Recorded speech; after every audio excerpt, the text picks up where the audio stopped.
Jadi kapal ini selama 1 tahun dia menjalankan fungsinya seperti klinik terapung. Seperti klinik terapung ya.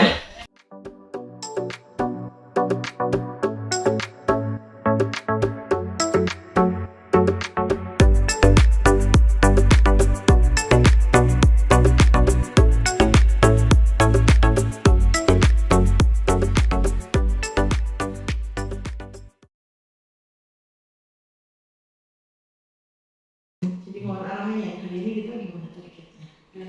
Jadi betul-betul kapal dakwah keempat ini kami dedikasikan untuk kesehatan.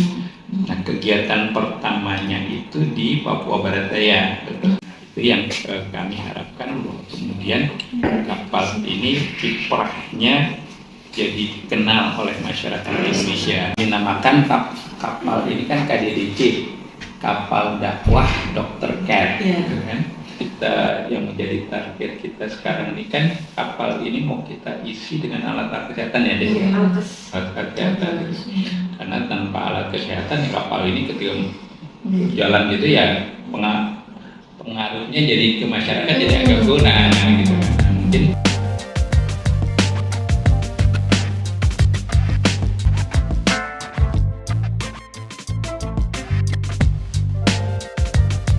Mungkin sudah ada di dalam kapal. Nama kapal ini Dr. Jose Rizal, jurnalis, untuk tribute untuk beliau yang selama ini sudah begitu banyak menyelesaikan misi-misi kemanusiaan atas nama umat, baik di seluruh Indonesia maupun di dunia. Kapal ini rencananya bulan Maret 2024 akan berlayar, menempuh tugasnya, menjemput umat, menjemput rakyat yang ada di pulau-pulau terpencil, pulau-pulau terluar di Indonesia, ujung timur, di Papua Barat. Ini adalah ruangan yang rencananya akan jadi poligigi. Nih, ruangan yang rencananya akan jadi poligigi. Ya, ruangan ini masih kosong dan butuh seperangkat alat periksa gigi, kursi giginya. Mudah-mudahan nanti ada donatur yang bersedia untuk mengisi ruang poligigi ini. Nih, sekarang kita masuk ke ruangan yang rencananya akan jadi ruang tindakan medis. Ruangannya cukup luas. Saya sudah membayangkan akan bisa kita pasang beberapa alat medis di sini. Jadi nanti ruangan ini akan jadi semacam UGD ya. Ada UGD, jadi perlu seperangkat alat untuk kegawat daruratan. Kemudian saya juga berpikir mungkin saya akan usulkan ada satu skat ruangan untuk pemeriksaan kandungan.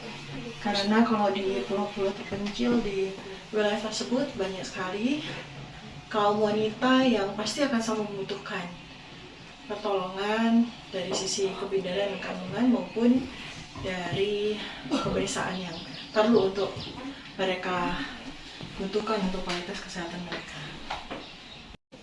Kapal ini ada 2 lantai. Kita lihat bawah.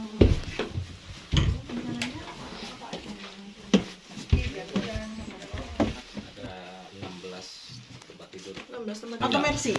Mercy yang menyediakan. Oh, Mercy. Relawan dokternya. Mercy yang menyediakan. Ya, jadi nanti operasionalnya untuk tenaga kesehatan, baik dokter, para medis, farmasis itu dari teman-teman Mercy ya, yang selama ini sudah dibina oleh almarhum Dr. Jose Rizal. Jadi mereka nanti mungkin akan bergantian kali ya. Di rolling. Akan di rolling ya. Yeah. Jadi mereka gimana tuh nanti? Rollingnya gimana? Dibawa ke sana? Iya, dibawa ke sana. Mereka sih naiknya pesawat ya. Pesawat ya, Jadi bawa langsung. per 2 minggu sekali. Oh sih, per 2 minggu sekali mereka rollingnya. Boleh nggak saya daftar? Boleh. boleh. Di situ tau nggak? Sama saya dulu kan. Oh, yang dekat itu kan? Ya, itu ruangan kemudi. Jadi ini nakoda kapal Dr. Care. Ya, Kapten Tifa. Jadi ini rencananya kita akan menjalankan misi kita tuh sekitaran berlayar di bulan Februari paling cepat 2024, paling lambat Maret 2024. Menempuh perjalanan ada 2 skenario rute nih berdasarkan dari arah angin ya. Skenario pertama, kalau anginnya itu masih ke arah timur, maka kita akan jalan dari pelabuhan mana? Makassar ya? Dari Surabaya dia langsung lanjut ke Makassar. Makassar kemudian ke Raja Ampat ya? Raja Ampat langsung. Langsung ke Raja Ampat. Itu waktunya kalau anginnya bagus, estimasinya antara 1 minggu. 7 hari. 7 7 hari hari, paling lambat 10 hari. Insya Allah mudah-mudahan ada usia panjang, sehat, saya bakal ikut. Enggak kan sekarang lagi ya. Nah, skenario yang kedua ini lebih seru nih kayaknya ya. Jadi skenario yang kedua itu kembali tuh kalau misalnya ternyata angin yang timurnya udah lewat, udah momentum angin timurnya udah lewat, berarti kita nggak mau harus ngikutin angin. Berarti kapal ini dari Muara Angke ke Lampung. Dari Lampung kita menyusuri Laut Jawa juga, tapi yang sebelah Lampung ya. Kemudian menuju ke Kalimantan. Kalimantan mana? Kalimantan Barat. Kalimantan Barat. Di situ ada pelabuhan. Ada Kepulauan Karimata. Oh, di situ di Kalimantan Barat kita akan ke Karimata dulu, menikmati Karimata dulu, bukan menikmati sih. Maksudnya kita akan berdakwah di sana, akan berbagi sesuai dengan misi utama dari BWA kan, Badan Wakaf Al-Quran ya. Kita akan bagi-bagi Al-Quran di penduduk di daerah tersebut. Habis itu kita lanjut sama ke Makassar. Habis dari Makassar kita ke Sorong langsung. Dan rencananya kapal ini akan menjalankan tugasnya di area Papua Barat ya. Papua Barat. Itu selama berapa lama? Insya Allah selama 1 tahun. 1 tahun. Enggak ke tempat lain? Belum. Jadi selama 1 tahun stay di Papua. Oh, jadi kapal ini selama 1 tahun dia menjalankan fungsinya seperti klinik terapung. Seperti klinik terapung ya. Jadi dia berhenti di pelabuhan Raja Ampat di situ. Kemudian menunaikan tugasnya untuk misi kesehatan dan tentu saja juga dakwah ya. Jadi berbagi Quran juga ya di situ. Mengikuti 3 kakaknya nih. 3 kakaknya kan ada kapal pertama, kapal kedua, kapal ketiga. Ini kapal ke-4. Ini adik paling bungsu nomor 4. Dia dinamakan kapal dakwah Dr. Care, Dr. Jose Rizal Jurnalis. Yang pertama kapal untuk membawa misi dakwah ustadz di Papua. Oh, dakwah ustadz di Papua yang saya kenal itu Ustadz Fadlan ya. Benar. Terus yang kapal kedua? Yang kedua di Indonesia Timur, NTT, Ustadz Arifudin Anwar. Oh, jadi yang kapal kedua itu menunaikan tugas di Indonesia Timur, Nusa Tenggara Timur dengan Ustadz Saifuddin Anwar. Saya juga familiar loh Mas di NTT. Saya lama melakukan penelitian malaria ya di Papua maupun di NTT. Jadi seru juga kalau nanti kapan-kapan diajak ke NTT. Terus kapal yang ketiga? Yang ketiga itu diperuntukannya untuk dakwah di sekitaran Kepulauan Jakarta. Oh, ada juga. Ada. Dakwah di sekitaran Kepulauan Jakarta, sampai kayak Kepulauan Seribu gitu. Iya, Kepulauan Seribu sampai ke Lampung juga bisa. Baru yang paling bungsu ini, kapal paling kecil, paling terakhir ini adalah kapal yang memang khusus untuk misi kesehatan.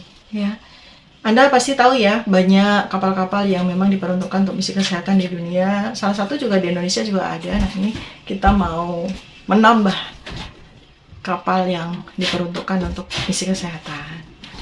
Mudah-mudahan segera bisa terwujud ya. Nah ini PR-nya yang sekarang ini alhamdulillah kapal sudah selesai, sudah siap untuk berlayar. Tapi PR-nya masih ada, yaitu mengisi ruang-ruang kesehatan tadi dengan peralatan kesehatan. Kalau saya tadi identifikasi yang pertama adalah untuk poli gigi ya, seperangkat. Kemudian ruang tindakan medis, ada 3 tuh ruang untuk UGD-nya beserta peralatannya. Kemudian opskin ya, saya juga usulkan nih, teman-teman juga menyambut. ruang untuk pemeriksaan oksigen dengan kursi oksigennya. Lalu satu lagi adalah sepertinya perlu ada ruang tindakan minor ya, misalnya untuk hitan atau untuk operasi tumor kecil yang bisa dilakukan dengan fasilitas yang ada di tempat ini. Dalam 1 tahun karena kita akan menjalankan fungsi, pasti nggak cuma tindakan medis kan, pasti juga promosi, prevensi ya, karena nanti akan ada penyuluhan juga pastinya dari para dokter. Jadi nanti tenaga kesehatannya adalah dari teman-teman Mercy. Mereka akan bergantian merupakan relawan nakes 2 minggu sekali di rolling untuk menunaikan tugasnya. Nah, saya juga nanti akan usulkan ke teman-teman untuk rencananya itu nggak cuma kuratif ya, nggak cuma terapeutik, tapi yang jauh lebih penting sebenarnya adalah prevention. Bagaimana teman-teman nanti tuh nggak cuma sibuk dengan orang-orang yang kategorinya adalah pasien yang punya masalah kesehatan yang perlu ditangani segera, tapi juga bagaimana menjaga kesehatan penduduk setempat dengan cara mereka diberikan ilmu, diberikan cara-cara yang sangat sederhana yang bisa dilakukan oleh masyarakat awam untuk bisa menjaga kesehatannya sendiri. Misalnya bagaimana pola makan yang sehat, apa yang dimakan yang sesuai dengan kekayaan lokal hayati tentu saja ya. Nah, Papua itu kan sebetulnya punya sumber pangan yang sangat luar biasa, yang benar-benar indigenous, yang benar-benar asli Papua ya. Seperti pertama adalah sumber karbohidrat utamanya itu adalah sagu. Sayang ya, sekarang malah mereka disosialisasikan untuk makan jagung, disosialisasikan untuk makan singkong. Padahal singkong dan jagung itu bukan staple food ya, bukan makanan asli orang Papua. Mereka itu harusnya malah, kalau ada program-program pemerintah itu harusnya malah semakin menumbuh suburkan hutan-hutan sagu. Dan itu sudah cukup ya. Kedua adalah yang memang sudah menjadi bagian dari kehidupan keseharian mereka selama ratusan tahun bahkan ribuan tahun adalah umbi-umbian ya. Masyarakat Papua itu kan makanan pokoknya ada 2. Satu sumbernya itu sagu dan umbi-umbian. Bahkan kedua jenis komoditas karbohidrat itu amat sangat sehat karena kalorinya itu rendah sekali, seratnya tinggi, nutrisinya sangat bagus, dan nggak usah harus diganti. Malah sekarang ikut-ikutan makan beras, makan nasi kayak orang Jawa. Jadi nggak sesuai sama kondisi metabolisme masyarakat setempat. Nah, nanti saya juga mau titipin amanah pengetahuan ini ke teman-teman yang mengelola Dr. Care ini ya, supaya kita pelan-pelan juga mengembalikan bagaimana sebenarnya makanan sesuai dengan kekayaan lokal hayati itu bahkan justru bisa menambah sehat mereka. Tetapi makanan yang berasal dari luar daerah tersebut itu justru yang akan menurunkan kualitas kesehatan di mereka.